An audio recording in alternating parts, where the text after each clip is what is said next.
एक दिन एक बूढ़ी अम्मा बाजार से कुछ सब्जी लेकर अपने घर की तरफ आ रही थी, लेकिन तभी अचानक से कहीं से एक कुत्ता उनके पीछे लग गया और वो बूढ़ी अम्मा पर भौंकने लगा। बूढ़ी अम्मा ने उसे भगाने की बहुत कोशिश की, लेकिन वो डॉग वहाँ से टस से मस नहीं हुआ और वो उन बूढ़ी अम्मा पर चढ़ गया और उन्हें काटने लगा और अम्मा को जख्मी कर दिया। अम्मा का बहुत खून बह चुका था, इसलिए उनकी वहीं मौके पर मौत हो गई। डिटेक्टिव जे भी वहीं से गुजर रहा था। उसने जब अम्मा को घायल देखा तो वो उनके पास गया और उन्हें तुरंत अस्पताल लेकर गया, पर उनकी मौत तो पहले ही हो चुकी थी। मुझे वहाँ रोड पर लगे सीसीटीवी कैमरा को चेक करना होगा, तभी पता चलेगा। डिटेक्टिव जे वहीं उस रोड पर गया और वहाँ लगे सीसीटीवी कैमरा देखने लगा। कुछ लोगों के सीसीटीवी कैमरा तो चल ही नहीं रहे थे, पर एक आदमी का सीसीटीवी कैमरा चल रहा था, तो उसने उस कैमरे की फुटेज चेक की तो उसे पता चला कि कुत्ते ने उन पर हमला किया था।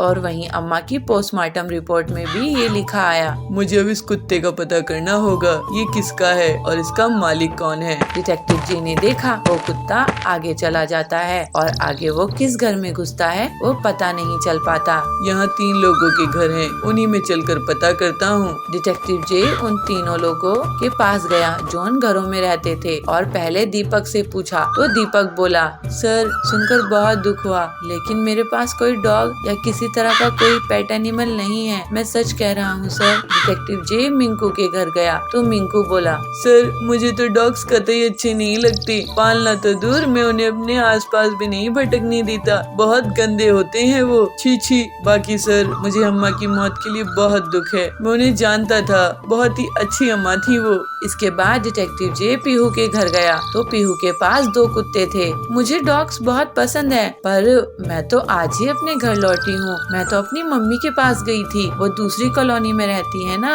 और मेरे डॉग्स बहुत ही अच्छे हैं, वो किसी पर भौंकते भी नहीं है। डिटेक्टिव जे ने ध्यान से देखा, ये वो डॉग्स नहीं थे जो सीसीटीवी फुटेज में दिखा था। यहाँ और घर तो नहीं है, जरूर इनमें से कोई झूठ बोल रहा है। तभी डिटेक्टिव जे ने देखा कि मिंकू के घर के एक पौधे के पीछे एक हड्डी छुपी रखी थी। अगर मिंकू का डॉग्स पसंद नहीं है तो उसने वो उसके आसपास भटकने भी नहीं देता, तो ये हड्डी उसके यहाँ आई कैसे। डिटेक्टिव जे ने अपने शक को सच साबित करने के लिए उसके घर की तलाशी ली तो वो उसे डॉग भी मिल गया। मिंकू तुम झूठ बोल रहे थे, ये डॉग तो तुम्हारे ही घर में छुपा बैठा है, तुम्हें ऐसा नहीं करना चाहिए था, पता है तुम्हारे डॉग की वजह से उन बूढ़ी अम्मा का खून हो गया। सर मुझे माफ कर दीजिए, लेकिन मेरा डॉग है वो इनोसेंट है। भले ही इनोसेंट हो, लेकिन अब इसको इसकी सजा मिलेगी, इसको डॉग्स एनिमल स्क्वाड वालों को सौंपना पड़ेगा। डिटेक्टिव जे ने वो डॉग्स एनिमल स्क्वाड वालों को बुला लिया और उन्हें वो डॉग सौंप दिया और इस तरह उसने ये केस भी सॉल्व कर दिया। Detective J again rocks and solve the case.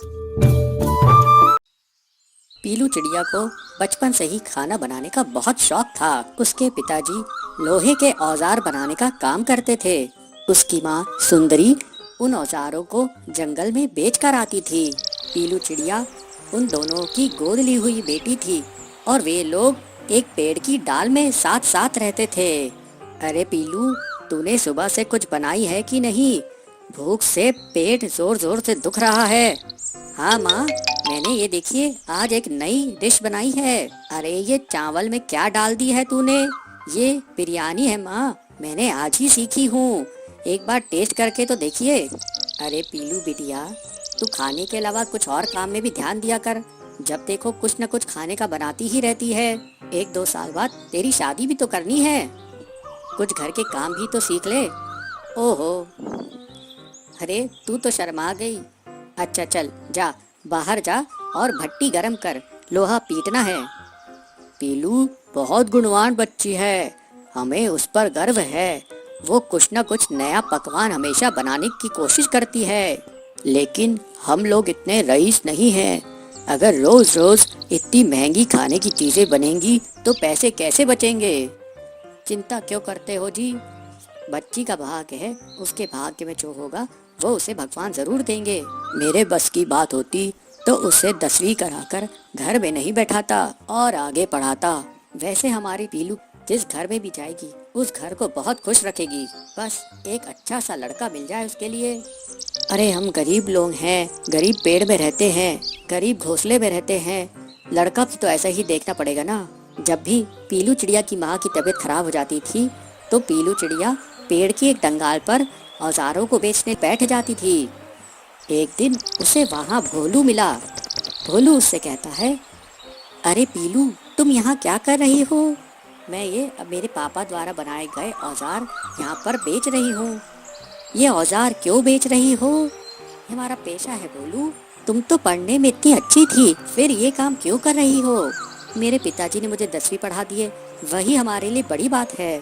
वैसे भी लड़कियों की उतनी पढ़ाई कहाँ होती है, यही तो हमारी समस्या है, लड़कियों को ज़्यादा पढ़ाते नहीं हैं। खैर ये बताओ तुम रहती कहाँ हो? यहीं पास में ही हमारा घोंसला है। वैसे तुम्हें किस बात का शौक है? मुझे खाना बनाने का बहुत शौक है।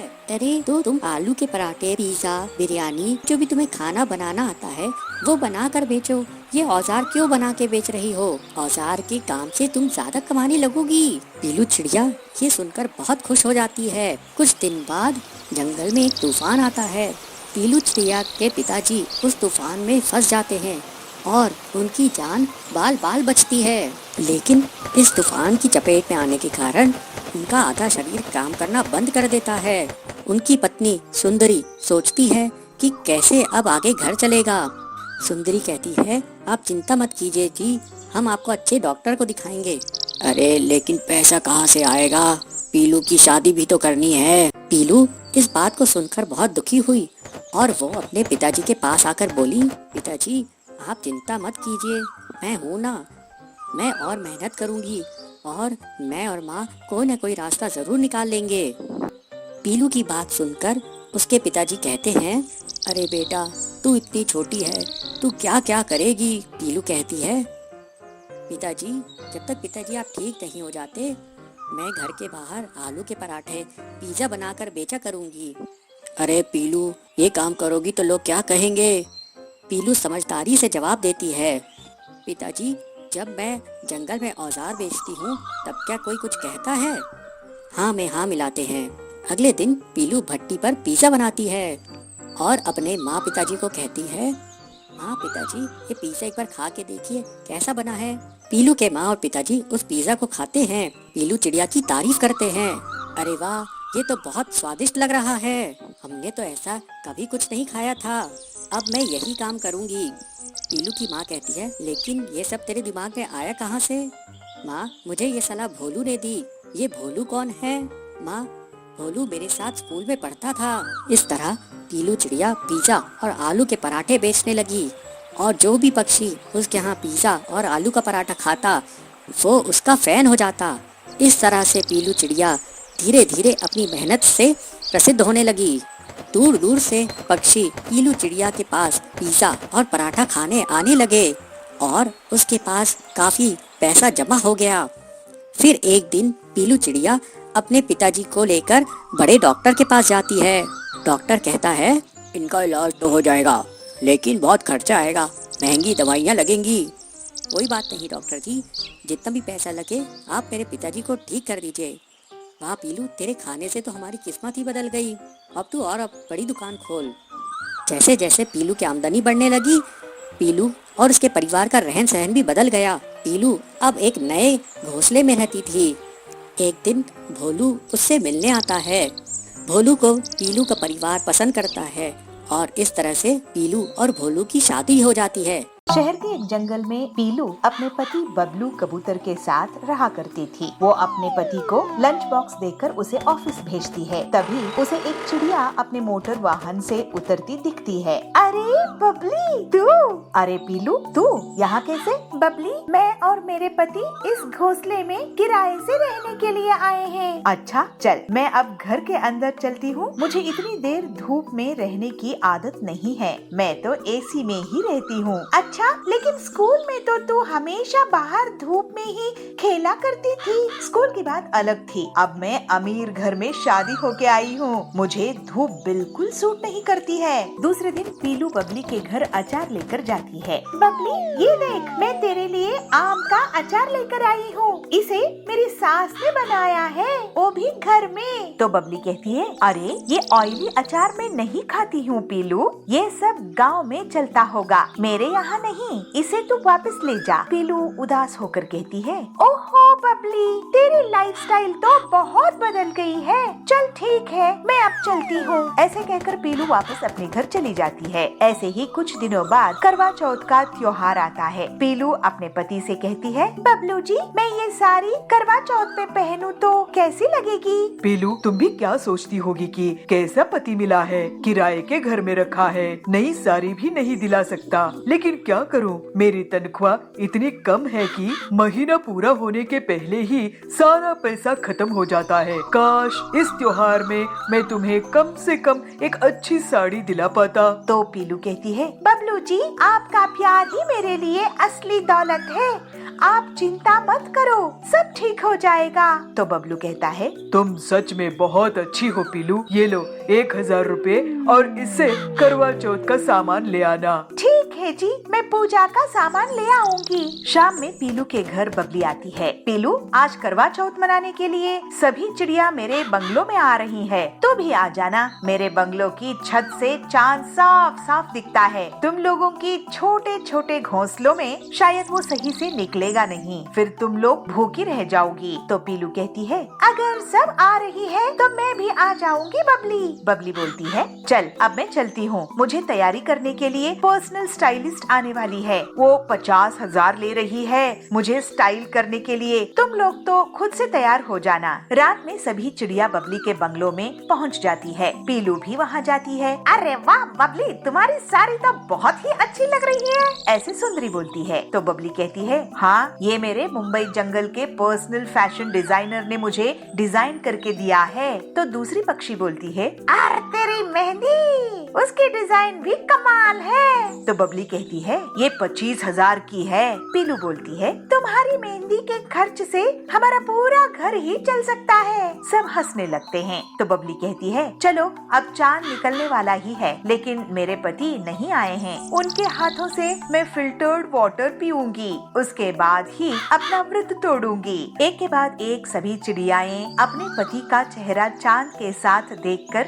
साथ ही व्रत पूरा कर लेती है। पीलू भी बबलू के साथ व्रत पूरा कर लेती है, लेकिन बबली के पति अभी तक नहीं आते हैं। फिर सभी चिड़िया अपने अपने घर चली जाती है। देर रात को पीलू बबली को फोन लगाती है। अरे बबली, फोन क्यों नहीं उठा रही है, उसके पति घर आए कि नहीं? ऐसे कहते हुए वो अपने पति के साथ बबली के घर जाती है। वहाँ वो देखती है कि बबली अपने हॉल में बेहोश पड़ी हुई है। फिर पीलू तुरंत ही डॉक्टर को फोन लगाती है। इन्हें तो डिहाइड्रेशन हुआ है, इन्हें मैं एक इंजेक्शन देता हूँ, इससे इनकी हालात संभल जाएगी, इनके पति को जल्दी से बुलाओ। फिर बबलू तुरंत ही बबली के पति के ऑफिस पहुँच जाता है और उन्हें पूरी बात बताता है। वो दोनों जल्द से जल्द घर वापस आते हैं। बबली पति से कहती है, आप कहाँ रह गए थे, आपका फोन नहीं लग रहा था। बबली का पति कहता है, बबली तुमने मुझे बताया ही नहीं कि आज तुमने करवा चौथ का व्रत रखी है, चलो अब जल्दी से अपना व्रत पूरा कर लो। फिर पीलू की मदद से बबली अपना व्रत पूरा कर लेती है।